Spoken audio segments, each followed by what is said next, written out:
ఏంటి చాలా గుర్తొచ్చాను ఈ ఫ్రెండ్ ధనరాజ్. నేను ఎంత రచయితనైనా ఎప్పటికీ నీ ప్రాణ స్నేహితున్నే కదరా. కాలేజీ నుండి విడిపోయిన తర్వాత మళ్ళీ ఇన్నాళ్ళకి కలిసాం. చెప్పరా ఏమిటి విశేషాలు? విశేషాలు ఏమున్నారా రే? ఎంత హ్యాపీగా ఉంది తెలుసా రే? అనిపించేవారా పెద్ద రచయిత నా ఫ్రెండ్ ఎంత కష్టపడి ఎన్ని అవార్డు ఎన్ని ప్రశంసలు. బా గొప్ప రచయితరా రే. ఆ న్యూస్ పేపర్లో టీవీలో నీకు చెప్తుంటే బా.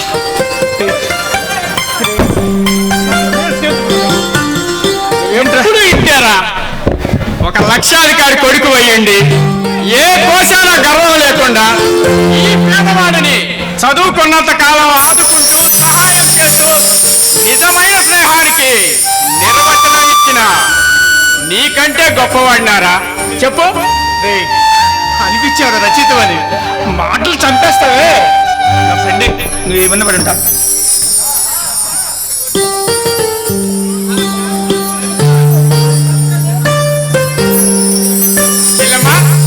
ఏమిటి ఎక్కడున్నా? అది అదే పాలు ఇవ్వడానికి వచ్చాను అన్నయ్య. అంతే. పాలు ఇవ్వడానికి? నాన్న ఊరెళ్ళాడు. నాన్న ఊరెళ్ళాడని పాలు ఇవ్వడానికి వచ్చాను. ఈలోగా ఇంట్లో ఏదో పని చెప్తే వెళ్ళాను అంతే అన్నయ్య. ఎందుకమ్మా ఈ అన్నయ్య ముందు అంత భయం? నిజమేంటో చెప్పమ్మా. అబ్బే ఏం లేదు అన్నయ్య. నేను ఒక మాట అడుగుతాను కాదనవుగా? చెప్పమ్మా. మరి కాదన్నానా? నేనెప్పుడు నేను ఏది అడగలేదు అన్నయ్య. నాకు ధనరాజ్ కావాలి అంతే.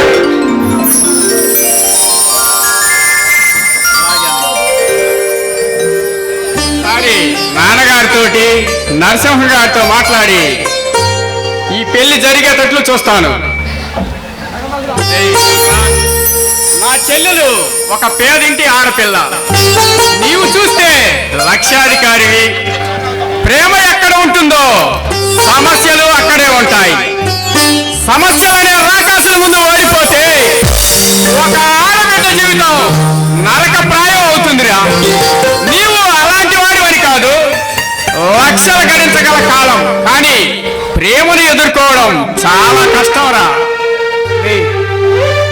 చెన్నుళ్ళు మర్చుంటుందేమో కానీ ఈ దండరాజు మాట ఇచ్చాడంటే మాట తప్పడరా. నీకు తెలుసుగా నీవే నాకు మనస్ఫూర్తిగా ఉందిరా. ఈ సమాజంలో ఆడపడుచుల మీద ఆరాటం, జాలి, దయ, బాధ ఇవన్నీ నా హృదయంలో నిండుకున్నాయిరా. కానీ నేటి సమాజంలో ఆడపడుచులు కట్నాలు కానుకలకు బలైపోతున్న ఈ రోజుల్లో నా చెల్లెల సంధ్యకు ఆ గతి పట్టకూడదని ఆ భగవంతుని ప్రార్థిస్తున్నాను.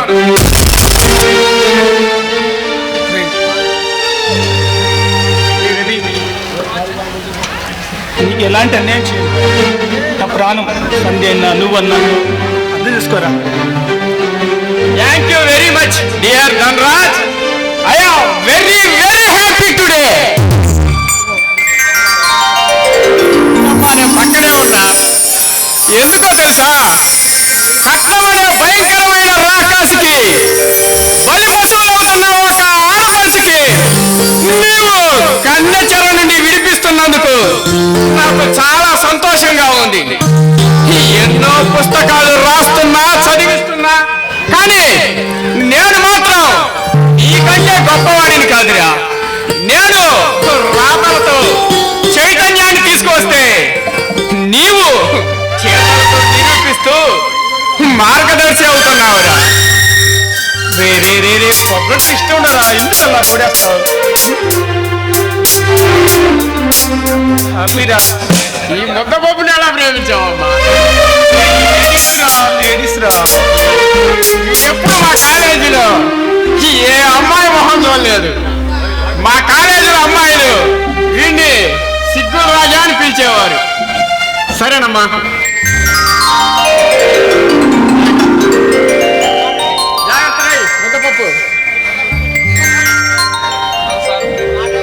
ముద్దపప్పు ముద్దపప్పు